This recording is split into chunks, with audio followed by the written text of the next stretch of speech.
Hello friends, मैं अनुभव मिश्रा स्वागत करता हूं आपका अपने इस लेक्चर सीरीज के अगले वीडियो में। आप जरूर 4B इंजीनियर्स को सब्सक्राइब करें, हमारे वीडियोस को लाइक करें और आपकी प्रॉब्लम्स हमें कमेंट करें ताकि हम उन पे प्रॉपर सोल्यूशन दे सकें और अच्छी वीडियोस आपको प्रोवाइड करा सकें। फ्रेंड्स, पिछले लेक्चर में हमने डिवाइड एंड कॉन्कर टेक्निक पढ़ी थी और उसमें हमें बार बार दो शब्द आ रहे थे, इटरेटिव और रिकर्सिव।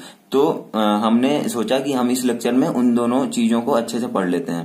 एक्चुअली में देखिए होता क्या है, एल्गोरिथम जो होता है ना वो दो टाइप का होता है। पहला कि एल्गोरिथम, ये इटरेटिव एल्गोरिथम, और दूसरा रिकर्सिव एल्गोरिथम। तो इटरेटिव में क्या होता है, लूप्स होते हैं, जैसे फॉर, व्हाइल, डू व्हाइल, ये सारे लूप्स होते हैं। और रिकर्सिव में क्या होता है, function call itself inside its body, function खुद को कॉल करता है अपनी बॉडी में। Use divide and conquer technique, ये डिवाइड एंड कॉन्कर टेक्निक में हमने पढ़ा था कि इसका यूज होता है। तो पहले हम देखते हैं कि इटरेटिव एल्गोरिथम की टाइम एनालिसिस क्या होती है। ये लेक्चर हमारे लिए बहुत इंपॉर्टेंट है ताकि हम आगे डिवाइड एंड कॉन्कर को डिफरेंट टाइप्स के सॉर्टिंग में कैसे इस्तेमाल करेंगे। हमको आगे पढ़ना है merge sort, quick sort, bubble sort, ये सारी टेक्निक्स पढ़नी है विथ इट्स एल्गोरिथम। और उसको अच्छे से पढ़ने के लिए पहले हमको ये दोनों टॉपिक अच्छे से पढ़ने होंगे। पहला टॉपिक है time analysis of iterative algorithms, जिसको हम प्रायोरी एनालिसिस भी बोलते हैं, और दूसरा टॉपिक होगा time analysis of recursive algorithms, जिसको हम पोस्टीरियोरी एनालिसिस भी बोलते हैं। तो फ्रेंड्स, हम आज के लेक्चर में इन दोनों टॉपिक्स को कवर करेंगे। पहला टॉपिक है हमारा time analysis of iterative algorithms. इसको हम देखते हैं कैसे होगा। तो इसमें कैसे होगा, देखिए इसमें डिफरेंट स्टेप्स होते हैं। पहला स्टेप है find executable statements in the algorithm. इसको आप नोट करेंगे। अभी आपको शायद ये चीजें समझ में ना आए, मैं अभी एक एग्जांपल दूंगा इसका, तो आपको प्रॉपरली समझ में आ जाएंगी चीजें कि कैसे होता है टाइम एनालिसिस इटरेटिव एल्गोरिथम्स का। तो पहला स्टेप है find executable statements in the algorithm.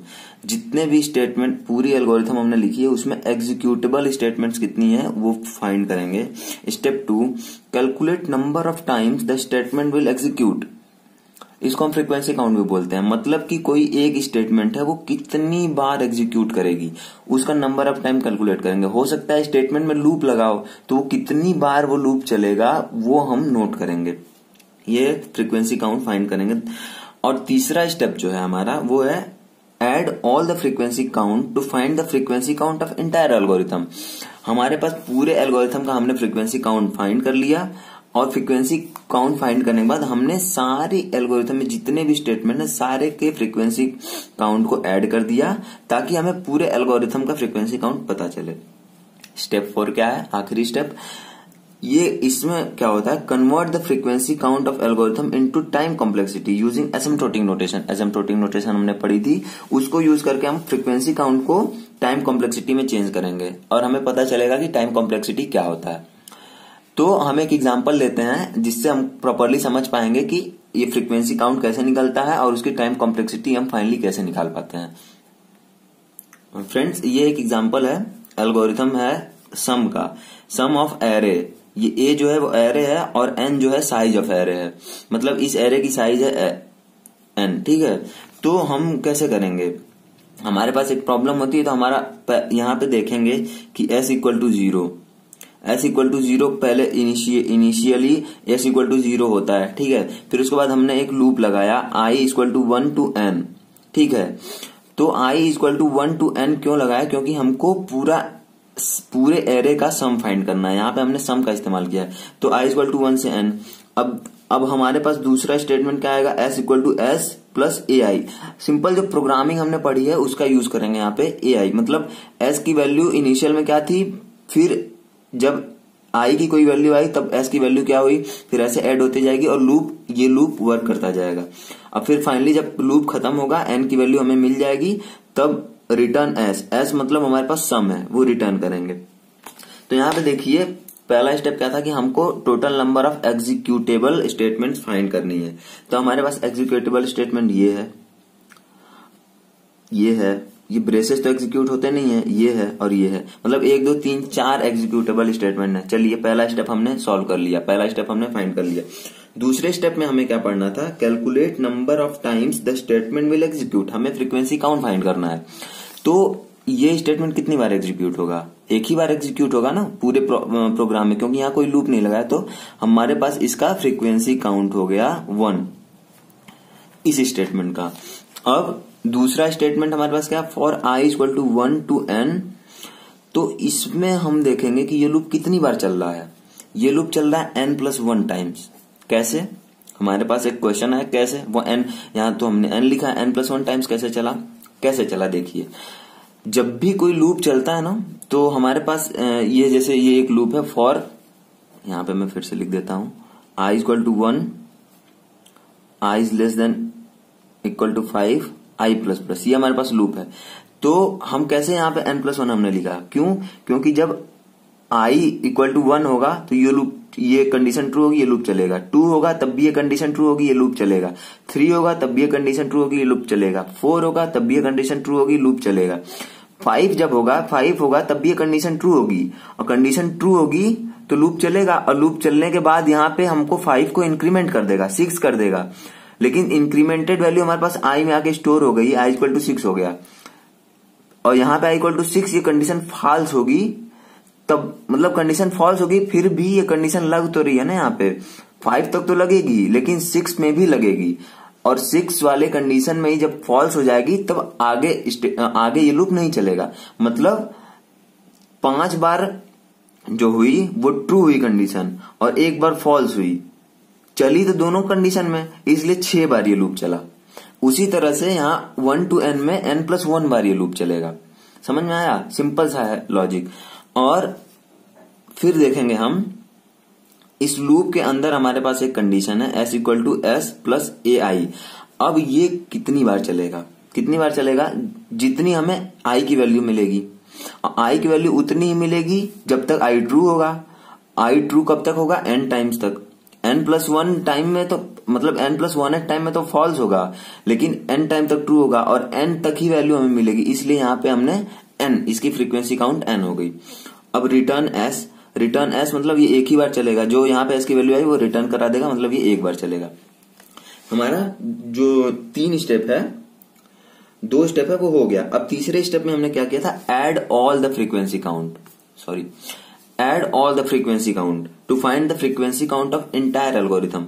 अब इंटायर एल्गोरिथम की फ्रीक्वेंसी काउंट fn को फाइंड करने के लिए हमने सारे फ्रीक्वेंसी काउंट ऐड कर दिए। 1 plus n+1 plus n+1, 1 plus n+1 plus n+1, हमारे पास ये आ गया 2n+3। तो n की मैक्सिमम पावर जो होती है वही होती है हमारा टाइम कॉम्प्लेक्सिटी। तो टाइम कॉम्प्लेक्सिटी अगर बिग ओ के फॉर्म में लिखेंगे तो हमें यहाँ पे लिख देंगे n। टाइम कॉम्प्लेक्सिटी इसका हो गया बिग ओ n कहां से है, यहाँ से। अगर यहाँ n स्क्वायर होता है तो ये n स्क्वायर होता है, n क्यूब होता है, मतलब जो हाईएस्ट पावर ऑफ n होगा वही हमारी टाइम कॉम्प्लेक्सिटी में आ जाएगा। तो ये एक सिंपल सा एग्जांपल था जो हमने देखा। अब जो हमारा आज का जो दूसरा टॉपिक था वो था time analysis for recursive algorithms. Recursive algorithm के लिए टाइम एनालिसिस। तो इसमें हमारा 2 मेन स्टेप होता है। रिकर्सिव एल्गोरिथम का मतलब आप समझ ही गए, सेम अपने आप को ही कॉल करता है कोई फंक्शन अपनी बॉडी में। Step 1, create a recurrence relation for the algorithm. अभी आप इसको लिखें, जब मैं एग्जांपल दूंगा तो आपको एग्जैक्टली समझ में आएगा कि रिकरेंस रिलेशन क्या होता है। और दूसरा स्टेप है convert recurrence relation into closed form using substitution form. इसको आप नोट कर लीजिए। अब आप एक एग्जांपल देखते हैं हम। इस एग्जांपल में एक्चुअली में समझ में आएगा आपको रिकरेंस रिलेशन क्या होता है और सब्स्टिट्यूशन मेथड क्या होता है। तो हमने ये एक एग्जांपल लिया रिकर्सिव सम का, आर सम का, जिसमें एक एरे को हम ऐड कर रहे हैं और एरे की साइज n है। हमने यहाँ पे एक कंडीशन देखी, if n is less then और इक्वल टू 0 देन रिटर्न 0।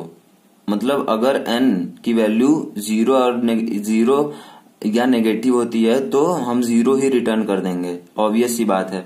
और यहाँ पे हम इसको साथ साथ लिखते चलेंगे इसका फ्रीक्वेंसी काउंट। ये स्टेटमेंट एक बार एग्जीक्यूट हुई, ये स्टेटमेंट एक बार एग्जीक्यूट हुई। Else return r sum a n-1। हमें रिकर्सिव सम फाइंड करना है एरे a का n-1 तक प्लस a n का। तो ये हमारी जो चीज आई ये हमारी प्रोग्रामिंग स्किल से आई। और अब इसमें हम इसकी फ्रीक्वेंसी काउंट फाइंड करने के लिए क्या करेंगे, पहले तो देखेंगे कि कैसे हो रहा है ये रन कब करेगा।